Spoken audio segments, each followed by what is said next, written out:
Ouais, il est Potox, c'est Antox, et bienvenue dans cette nouvelle vidéo consacrée à la critique de l'épisode 17 de la deuxième saison de The Power. Et un petit peu dans la continuité de ce qu'on a depuis le début, en fait, j'ai trouvé encore une fois que l'épisode était un petit peu plat.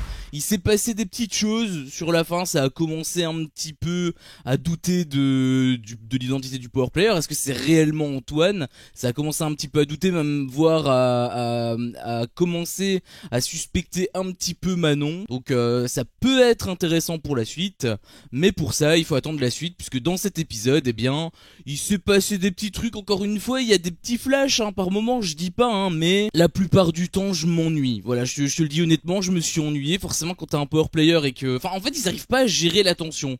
Quand t'as un power player qui est pas mis en danger une seule seconde, bah forcément, tu te fais chier. Là, par exemple, on a eu la confrontation, donc ça peut être cool, tu vois, confrontation. À chaque fois, il y a du stress, etc. Sauf qu'en fait, là, c'était une promenade de santé pour Manon. Elle avait les questions et les réponses. Elle savait exactement à quoi s'attendre et elle devait simplement répéter ce que les autres lui disaient de faire, en fait. Et c'est parti, c'est passé tout seul, en fait. C'est ça, moi, qui me dérange, en fait, dans cette semaine, c'est que c'est trop facile. Après, peut-être que c'est une technique de montage pour te montrer à quel point c'est facile pour Manon de ne pas se faire suspecter, et que à la fin, boum, retournement de situation, et qu'en fait elle se fasse choper.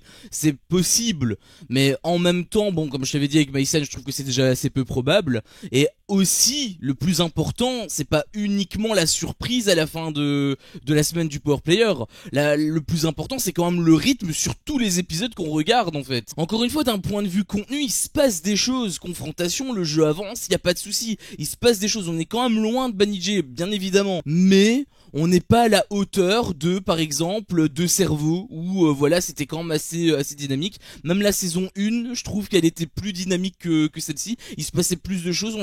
Il y en a certains dans les commentaires qui me l'ont dit. Par exemple, quand Gab a trahi, les murs avaient tremblé. Bah ouais, alors que ici, bon Manon elle a trahi Vivian, mais apparemment ça fait partie du plan. Donc bon. D'ailleurs, même par rapport à Vivian, je veux dire, c'est complètement stupide. Bon, il a pas réussi le jeu. Il avait pas réussi. Il avait confondu allemand et néerlandais. Bon, là pour le coup, je pourrais dire, ok, c'est totalement possible parce que les deux langues se rapprochent beaucoup. Mais le truc, c'est que apparemment, il aurait fait exprès. Apparemment, il a fait exprès de ne pas faire avancer le jeu. Alors bien évidemment, eux, ils jouent comme ils le veulent, même par rapport à Manon, parce que je pointe du doigt par rapport au fait que Manon, elle soit pas mise en danger une seule seconde. Mais de son côté, c'est totalement normal de se protéger avec un rideau de faux power player devant elle. Bien évidemment, au contraire, c'est extrêmement bien joué de sa part, même de le dire à son alliance, et que son alliance, au final, enfin au noyau dur, aux personnes en qui elle a réellement confiance, et que ces personnes la protègent. Bien évidemment que ça c'est bien joué. Mais le truc, c'est que d'un point de vue spectateur, c'est pas terrible. D'ailleurs, il y a des séquences qui sont un petit peu trop bizarres, je trouve. Genre, par exemple, Mélanie qui, voilà, elle était en train de pleurer avec Vivian parce qu'elle était en train de le trahir. Enfin, ouais, je veux bien, je veux bien qu'elle culpabilise et tout. Mais le problème, c'est que moi, j'ai pas ressenti sa peine, en fait. Je la voyais pleurer à 2 kilomètres de moi. Enfin, pleurer, mettre ses mains plutôt sur son visage. Est-ce qu'elle pleurait? Je suis même pas certain, parce qu'elle avait même pas de larmes, il y avait même pas son mascara qui tout coulait un petit peu. Elle avait pas les yeux rouges, elle avait absolument rien. J'ai l'impression que cette séquence, par exemple, elle était juste scénarisée. La prod a demandé, bon Mélanie, fait semblant de pleurer par rapport à Vivian, on va faire une petite séquence, on va l'intercaler là. J'ai vraiment l'impression que ça se passe comme ça, en fait. J'ai l'impression que la télé-réalité, comme on la connaît habituellement, alors oui, bien évidemment qu'il y a des petits trucs un petit peu prévus par la prod, c'est logique. En même temps, c'est un jeu, ils vont pas venir en mode improvisation, non, ils doivent quand même préparer le fil rouge. Ça, c'est totalement normal. Mais de là à scénariser chaque micro-scène, là par contre ça me dérange un petit peu plus. On a eu pareil, bon là c'était plus par rapport à un montage, un effet de montage avec la fête à la fin de l'épisode, où t'as Nathalie qui faisait en gros comme si elle avait des pouvoirs surnaturels et qu'elle pouvait avoir des infos de l'au-delà. Et c'est d'ailleurs comme ça que on t'a présenté le fait qu'elle a compris avec Manon, en tout cas qu'elle a commencé à avoir des doutes sur Manon. Et c'est un petit truc, mais en réalité moi ça me sort de l'épisode, parce que je sais totalement que c'est pas réaliste, je sais que c'est pas réel, je sais que ça fait pas partie de l'épisode réellement, je sais que c'est juste prévu, comme ça c'est un peu comme le truc à l'épisode dernier où ou alors il y a 2 épisodes je sais plus, où en gros t'avais un générique, un mini générique avec bon c'était un petit peu drôle hein, mais pareil la séquence elle était trop bizarre, genre je l'ai pas mentionné parce que voilà j'allais pas non plus mentionner absolument tout, mais je trouvais que ce passage il était trop chelou. On te met un faux générique pour te simuler une sorte de télé-réalité dans la télé-réalité. Bon il y a des petits trucs drôles hein, je dis pas genre Delta par exemple qui est en extase sur Giovanni, bon ça peut être drôle hein, je dis pas, mais c'est juste que ça sort tellement du contexte de l'enquête. Genre normalement on est censé être dans une semaine où voilà il y a le power player, il y a 2 cibles, on est quand même bien avancé dans la semaine donc c'est quand même censé être un moment sérieux et bah là elle le met de manière ultra légère mais surtout de manière à ce que ça n'a aucun rapport avec l'ambiance de l'émission. Et d'ailleurs juste pour préciser dans ce petit générique t'avais une séquence de Shona où elle apparaissait, elle disait comment ça je suis de retour, enfin c'était drôle, je dis pas bien évidemment c'était drôle, mais en même temps moi je peux pas m'empêcher de réfléchir au tournage et je me dis bah en fait ça a été prévu, ça veut dire que soit parce que c'était il y a un moment qu'elle est partie, donc ça veut dire quoi, ça veut dire qu'en gros ils l'ont filmé avant de partir en faisant ça et ils savaient pertinemment qu'ils allaient l'intercaler à un autre moment, mais du coup en partant de ce principe là qu'est-ce qui nous dit que en fait tout ce qu'on voit c'est pas prévu finalement. En plus je te parlais par rapport à Banijé et tout, c'est quand même meilleur, oui, mais est-ce que ça commence pas un petit peu trop à ressembler à Banijé? Parce que là bon le rythme on en a déjà discuté depuis pas mal de temps, c'est vrai que le rythme il commence vraiment à ralentir, je le remarque depuis 3-4 enfin peut-être pas 3-4 épisodes mais depuis ces derniers épisodes ça commence vraiment à être ralenti je trouve, et surtout bah le truc c'est qu'ils ont un petit peu fait le système de Banijé, c'est-à-dire que ils t'ont dit oui il va avoir le jeu pour il va avoir la confrontation, pardon, il va avoir la confrontation. Sauf qu'en fait, faux départ, puisqu'on est reparti sur les candidats finalement qui enquêtaient. Alors, la séquence de préparation là, c'est pas aussi honteux que les séquences de préparation des apprentis aventuriers, hein, loin de là quand même, il y avait quand même un intérêt, c'était pas juste des personnes qui mettaient leur godasse. C'est d'ailleurs à ce moment-là qu'il y a eu toute cette partie préparation avec les questions-réponses qui ont été balancées à Manon, donc ça avait quand même un intérêt, mais ils t'ont un petit peu fait l'effet faux départ que Banijé fait. Et j'ai peur que plus on va avancer dans le temps, plus Studio 89 vont se calquer à Banijé. Et si c'est le cas, bah, je trouve que ce serait dramatique en fait. On aurait juste un Banijé bis, hein, quoi. Bon, il y a quand même un truc qui m'avait fait rire, c'était au moment où il avait la fête qui avait été annoncée, il devait porter des costumes. Et il y a un truc quand même qui m'avait fait rire, c'était Maïsan qui, voilà, elle portait un truc qui était beaucoup trop grand. Ses bretelles, genre, elle tombait. Et ça faisait un petit peu effet mouche à merde, et c'est ce que Sarah avait dit.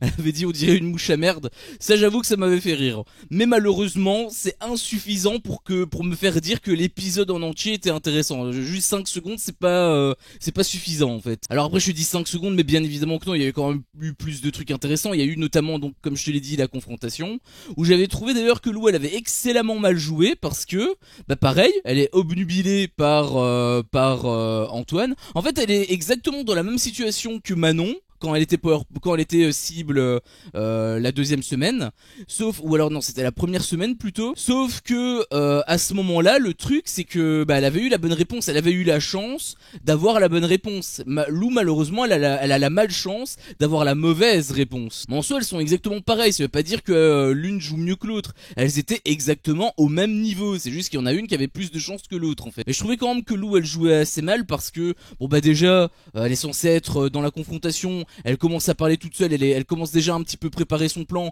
mais à haute voix, ce qui est complètement stupide parce que bah, le power player la voit, donc ça veut dire que limite elle est en train de dévoiler son jeu, hein, j'ai envie de te dire. C'était assez chelou d'ailleurs, j'ai trouvé ce comportement là, et surtout absolument tout ce qu'elle a planifié, absolument tout ce qu'elle a réfléchi, où elle en a même discuté avec Vivian, et bien absolument tout se déroule exactement comme prévu, et elle se pose pas de questions, enfin elle s'est quand même posé un petit peu de questions sur la fin parce que Nathalie lui a dit que c'était un petit peu bizarre. Mais je veux dire, avant ça, avant donc la révélation de Nathalie, absolument tout se passait comme prévu et elle doutait de rien.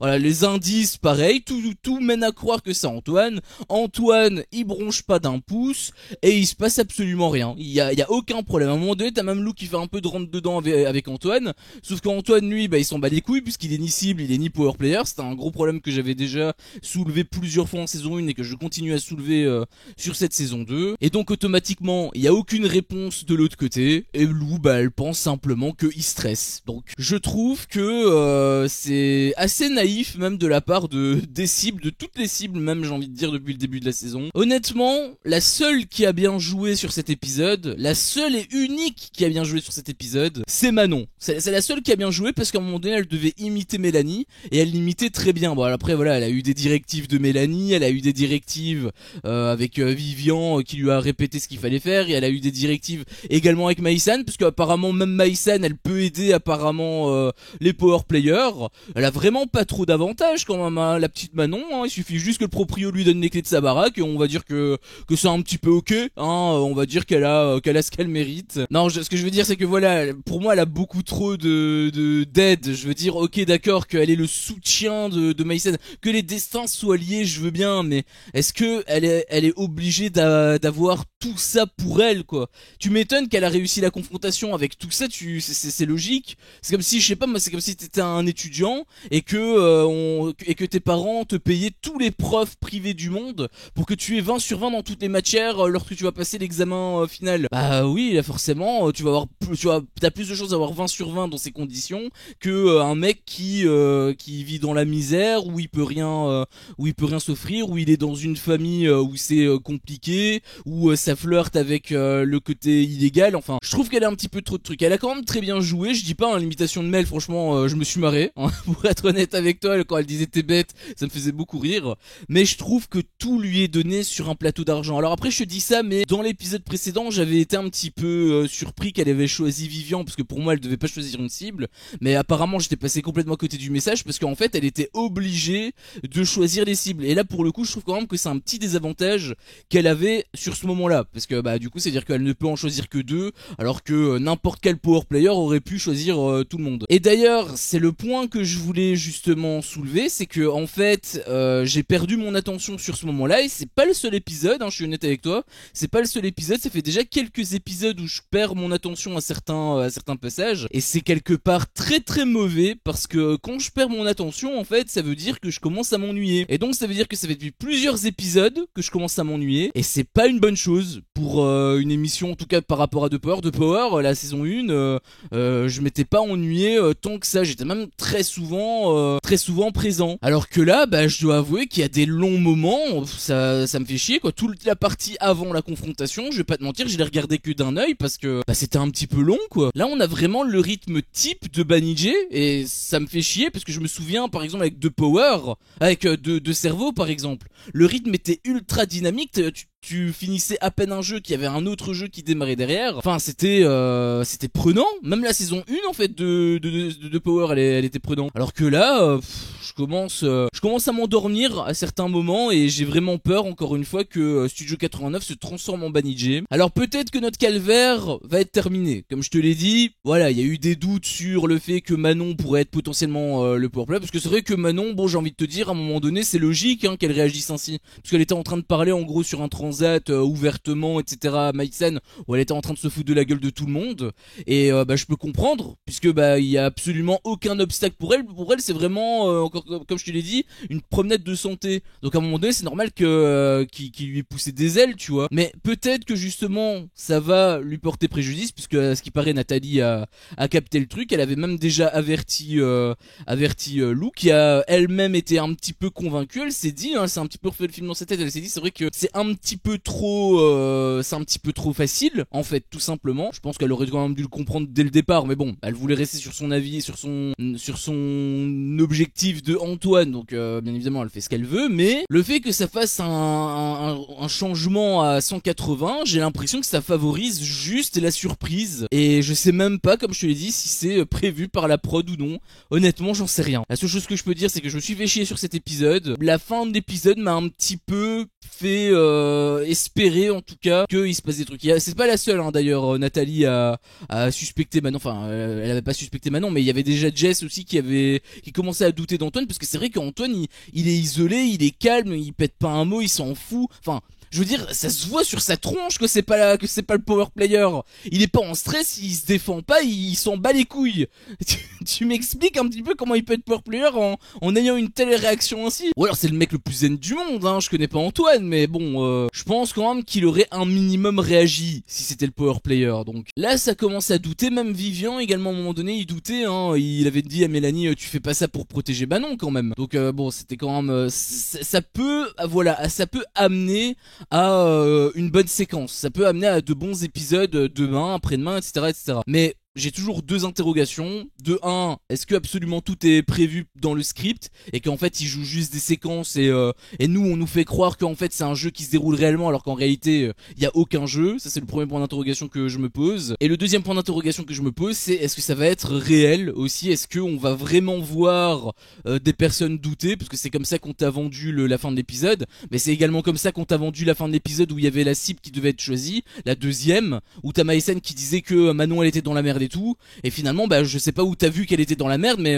tout le monde pense que c'est encore Antoine à l'épisode d'après. Est-ce que c'est réel? Est-ce que ça ne l'est pas? C'est un petit peu le problème que j'ai avec The Power, mais dans tous les cas bah on verra demain, hein, donc je croise les doigts parce que j'en ai marre en fait de me faire chier. N'hésite pas toi à me faire part de ton avis justement dans l'espace commentaire. Est-ce que tu es d'accord avec moi sur certains points ou de manière générale? N'hésite pas donc à me donner ton avis intégralement en argumentant bien évidemment et avec respect, c'est toujours plus plaisant à lire. Si cette vidéo t'a plu, je t'invite également à liker et à partager. Forcément quand je vois ça, moi ça me fait plaisir et en plus vous soutenez la chaîne. Donc merci par avance à tous ceux qui le feront. Et si mon contenu vous plaît, je vous invite également tout simplement à vous abonner et pourquoi pas à activer la cloche pour ne louper aucune de mes autres vidéos. Merci à vous pour votre visionnage et je vous dis à la prochaine pour une prochaine vidéo. Ciao.